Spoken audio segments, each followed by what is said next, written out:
আসসালামু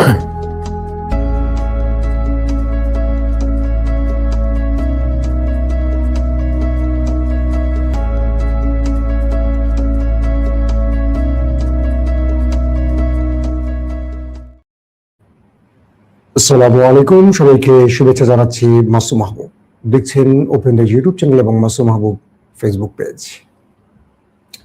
আশা করি প্রত্যেকে ভালো আছেন। যেই প্রান্ত থেকে আমার এক দর্শক নক করেছিলেন যে সকালবেলার লাইভে আমি চিটাগং এর একজনের নাম বলেছি, তাদের নাম বলি নাই কেন? আপনাদের সবার নাম বলতে গেলে তো ভাই অনেক লম্বা। কলকাতা মুর্শিদাবাদ থেকে দেখছেন একজন। আপনার মতো সাংবাদিক পাওয়া অনেক কঠিন। এটা কে লিখছেন? মোরফ হাসান।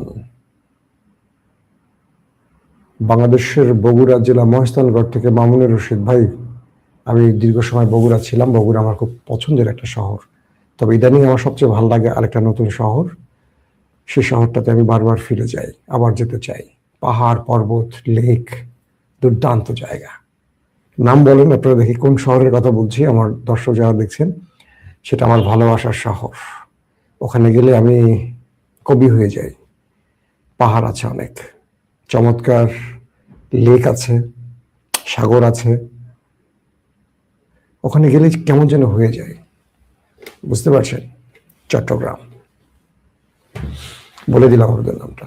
দর্শক চলুন আজকে তাহলে আমরা মূল খবরে চলে যাই। শুরুতে আপনাদের সাথে একটু কানেক্ট হয়ে নিলাম। শুনতে এবং দেখতে পাচ্ছেন আপনারা, তাই তো?